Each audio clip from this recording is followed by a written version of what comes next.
The sun dipped below the horizon, casting a golden sheen over Lake Willow, where a single fishing rod lay abandoned on the shore.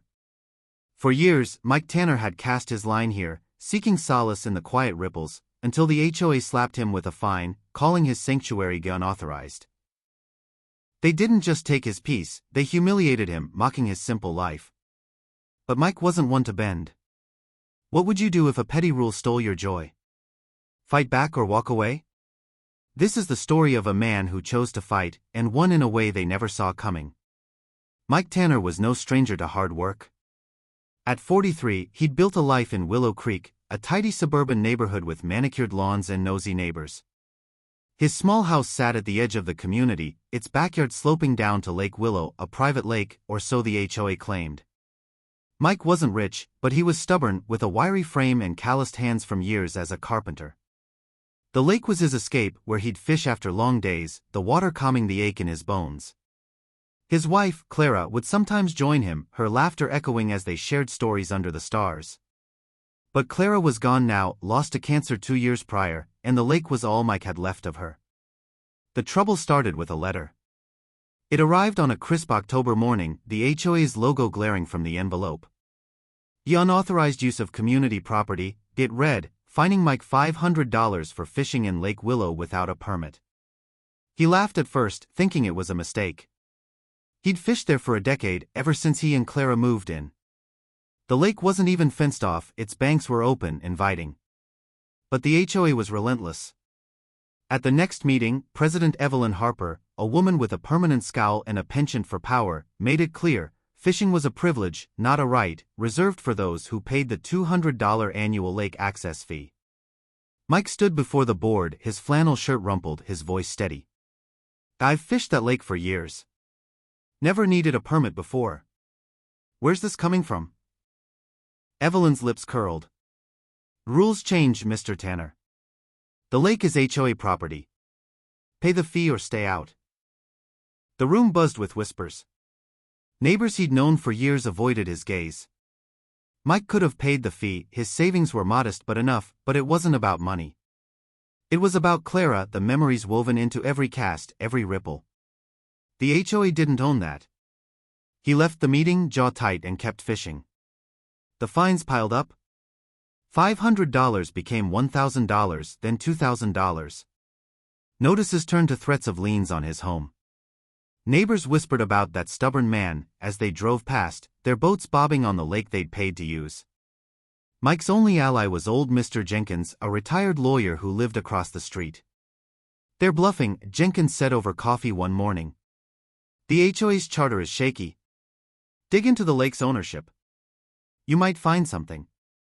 Mike wasn't a scholar, but he was relentless. Late nights found him poring over county records, deeds, and old maps at the library. What he uncovered changed everything. Lake Willow wasn't HOA property, it was privately owned by a defunct real estate company, its title tangled in legal limbo. The HOA had been collecting fees on a lie, banking on no one questioning their authority. Mike's heart raced as he dug deeper. The lake was up for auction, a quiet sale buried in county notices. The starting bid was steep, $50,000, but Mike had Clara's life insurance, a nest egg he'd never touched. It was enough. He didn't tell a soul. Not Jenkins, not his sister in Reno, no one.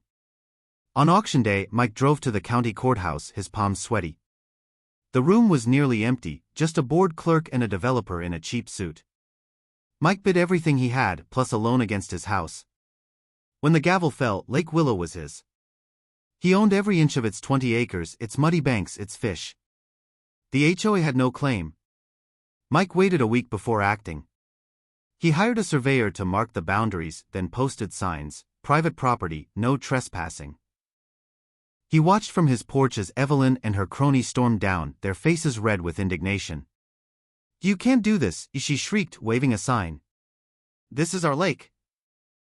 Mike leaned against his doorframe, calm as the water behind him. "Check the deed, Evelyn." "It's mine." "Always was if you'd bothered to look." The HOA's lawyer, a slick man named Carter, tried to bully him with legal jargon. Mike handed him a copy of the title, signed and notarized. Carter's face paled. The neighborhood buzzed with panic as boats were hauled from the water, docks dismantled. Mike wasn't done. He sent certified letters to every resident, lake access revoked. Trespassers will be prosecuted. He didn't want their money, he wanted their respect, the kind they denied him. Evelyn didn't back down. She organized a petition, claiming the HOA had historical rights. Mike countered with a cease and desist, drafted by Jenkins, who cackled as he typed. The HOA's annual picnic, always held lakeside, was cancelled. Kids who'd once splashed in the shallows now watched from afar. Mike felt a pang of guilt. Clara wouldn't have wanted kids punished, but he remembered her frail hand in his, her voice urging him to stand tall. This was for her. Months passed and the neighborhood grew quiet. Some residents moved out, tired of the tension. Others approached Mike, hats in hand, asking for access. He listened, but his answer was always the same: you stood by when they fined me. Why should I share now? Only Jenkins got a pass. Mike gave him a key to the gate he'd installed, a silent thank you. One spring evening, a knock came at Mike's door. It was Sarah, a young mother from down the street. Her son, Timmy, stood beside her, clutching a toy boat. Mr. Tanner, she said, her voice soft, I'm sorry about before. I didn't speak up. But Timmy, he's never fished. Could he try? Just once? Mike looked at the boy, his eyes wide with hope. He saw Clara in Timmy's shy smile, in the way he clung to his mother. Bring him tomorrow, Mike said. Just you two. The next morning, Mike taught Timmy to cast, the boy's laughter bouncing across the water. Sarah watched, tears in her eyes. Word spread, and soon other families came, not demanding but asking. Mike softened, granting access to those who showed humility. He never charged a dime. Clara's memory deserved better than profit.